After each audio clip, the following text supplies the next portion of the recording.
Sir, isa ka po ba sa namomroblema dahil may kaliitan ang inyong ari?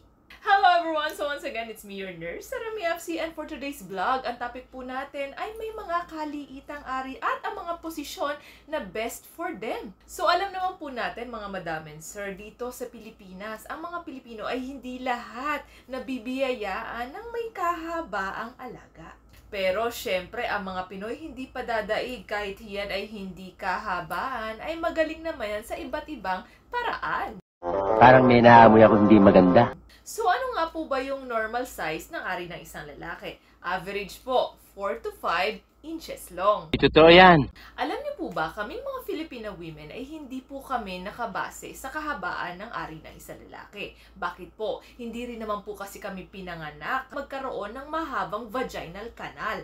Iilan lamang po ang may ganito. Parang sa mga kalalakihan, hindi po lahat biniyayaan na mahaba ang kanilang alaga o kanilang ari. So, ibig sabihin, kapag ang isang babae, kung sila ay merong short vaginal canal at may kahabaan ng kanilang partner, hindi po pleasure ang kanilang mararamdaman. Bagkus, ito po ay pain. Bakit po? Kapag mahaba po ang ari ng isang lalaki at papasok po ito sa short vaginal canal, tatama po ang ari ng isang lalaki sa pinakadulo, sa cervix ng isang babae. Kaya laging tandaan, it's not about the size, it's the performance matter.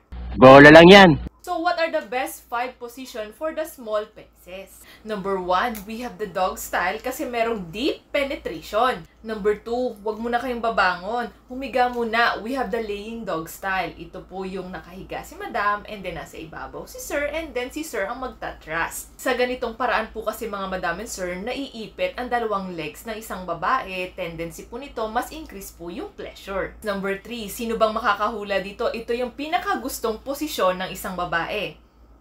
May idea ka na? Comment down below nga. Number 3. So, bakit ito yung pinakagusto ng mga kababaihan? Kasi we control the situation, di ba? Kapag kayo ang nagko-control, hindi nyo alam kung kaming mga kababaihan ay tapos na nga ba or kinukulangan pa. Next, we have the reverse cowgirl. On top pa din, pero nakabaliktad na. Hindi na nakaharap sa inyo si Mrs. Nakatalikod na. Bali, ang anggulo nyo na nakikita sa kanya ay ang kanyang likod.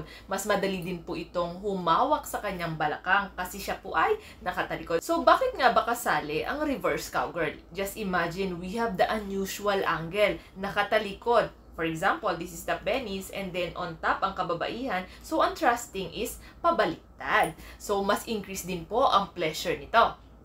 Lagi lamang pong tandaan, kung sakaling kayo sir ay unang nakatapos, hayaan nyo rin pong ang inyong partner ay makatapos din. Napakarami pong methods. Pwede po kayong gumamit ng inyong mouth, pwede po kayong gumamit ng inyong kamay, daliri, pwede po kayong gumamit ng sex toys para naman po siya ay makatapos at makareach din ng climax.